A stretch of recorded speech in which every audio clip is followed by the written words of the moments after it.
કથા છે એ ગંગા છે.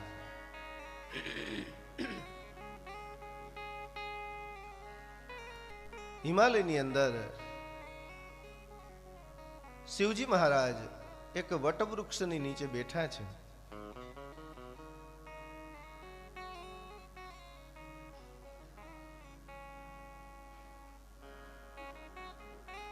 શાંત મુદ્રાની અંદર બેઠેલા શિવજી મહારાજને પાર્વતી સુંદર મજાના પ્રશ્નો પૂછે છે. અને એ સમયે ભગવાન શિવ પાર્વતીને કહે છે, ધન્ય ધન્ય गिरिराज कुमारी तुम समान न को उपकारी.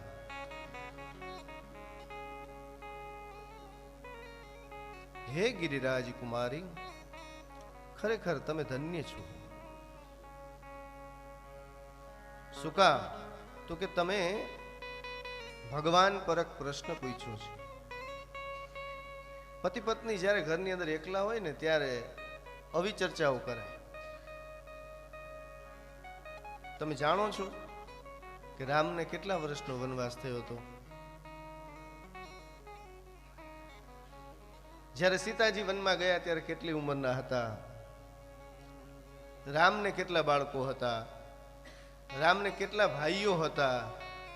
રામને કેટલી માતાઓ હતી? આવી ચર્ચાઓ જો ઘરની અંદર કરશો ને તો તમારું એ જીવન છે એ પવિત્ર થશે અને તમારા બાળકોની અંદર પણ સંસ્કાર આવશે.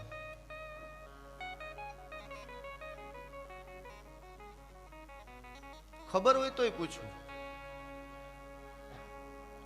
વેદ કેટલા છે? ઉપનિષદો કેટલા છે? આવા પ્રશ્નો પરિવારની અંદર પૂછવા જ હોય. સત્યનારાયણની કથાની અંદર અધ્યાય કેટલા છે? સત્યનારાયણની કથા તો જાણીએ છીએ, પણ એ ક્યાં પુરાણમાં લખેલી છે?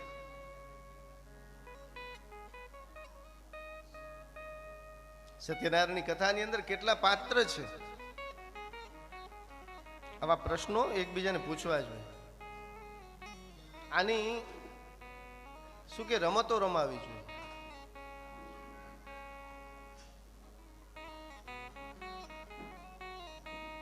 તમારું નોલેજ પણ વધશે, બાળકોની અંદર સંસ્કાર પણ આવશે.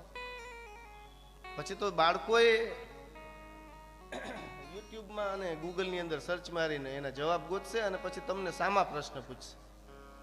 એટલે એનું એ વધશે ને આપણું એ વધશે. મારા ઘરમાં તો મારા બાળકો મને પૂછે, કાલે નરસિંહ ભગવાને હિરણ્યકશિપુને માર્યા, અસુરને. તો પેલા વરદાનો છે કે અસ્ત્રથી ન મરવું, શસ્ત્રથી ન મરવું, દિવસે ન મરવું, રાત્રે ન મરવું. તો આપણને પ્રશ્ન થવો જોઈએ કે અસ્ત્ર એટલે શું? શસ્ત્ર એટલે શું?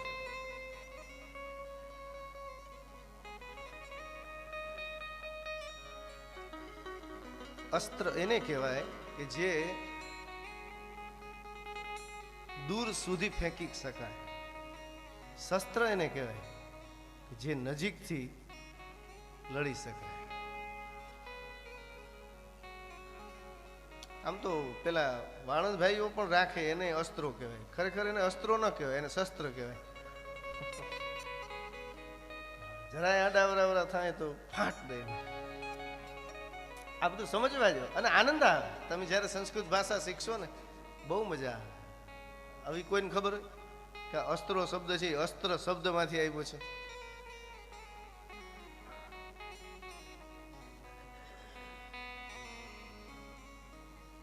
માં પાર્વતી શિવજીને પ્રશ્ન પૂછે છે, ભગવાન રામ કોણ? એક રામ અવધેશ કુમારા. દશરથના દીકરા છે, અયોધ્યાના રાજા છે, રાજકુમાર છે એ રામ. એવા સરસ મજાના નાના નાના પ્રશ્નો પૂછ્યા. શિવજી રાજી થયા અને કેવા લાગ્યા કે ખરેખર દેવી તમને ધન્ય છે. શું કામે? તો કે પૂછનાર માણસ છે ને એ 3 વ્યક્તિ ઉપર ઉપકાર કરે છે. પેલું પોતાની જાત ઉપર. શું કામ? તો કે અજ્ઞાનતાનો સ્વીકાર તો કર્યો, એને સ્વીકાર તો કર્યો કે મને આ વાતની ખબર નથી.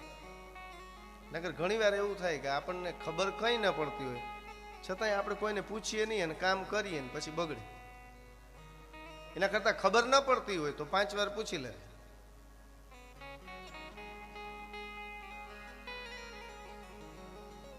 પૂછનાર વ્યક્તિ અને ખાસ કરીને ભગવાન પરક પ્રશ્ન કરનાર વ્યક્તિ પોતાની જાત ઉપર ઉપકાર કરે છે, વક્તા ઉપર ઉપકાર કરે છે, અને ત્રીજું સાંભળનાર સૌ શ્રોતા ઉપર ઉપકાર કરે છે.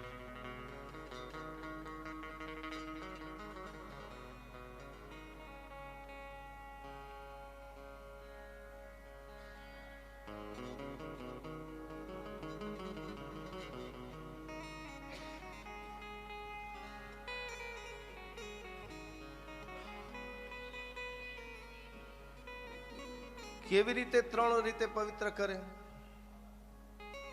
તો કહે છે તત્પાદ સલિલમ યથા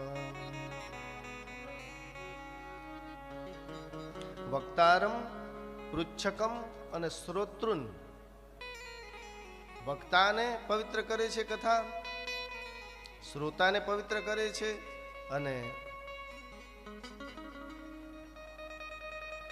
પૂછનારને, ત્રણેયને પવિત્ર કરે છે.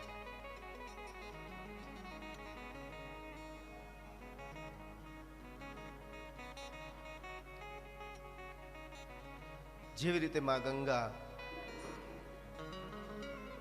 દર્શન કરવાથી પવિત્ર કરે છે, માં ગંગા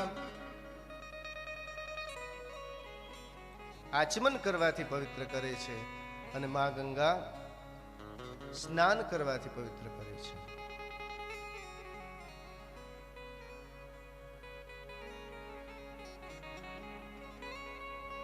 એટલે શંકર ભગવાન કહે છે કે દેવી ધન્ય ધન્ય ગિરિરાજ કુમારી તુમ સમાન ન કો ઉપકારી. તમારા સમાન મારા ઉપર ઉપકાર કરનાર બીજું કોઈ છે જ નહીં.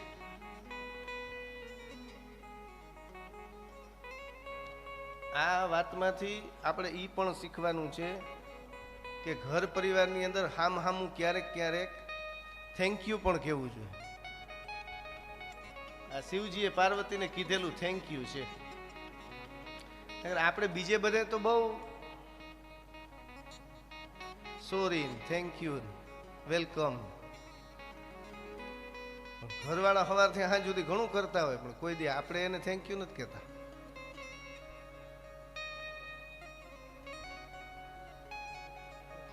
અહીંયા શિવજી કહે છે ધન્ય ધન્ય ગિરિરાજ કુમારી તુમ સમાન ન કો ઉપકારી. પૂછે હું રઘુપતિ કથા પ્રસંગા સકળ લોક જગ પાવની ગંગા.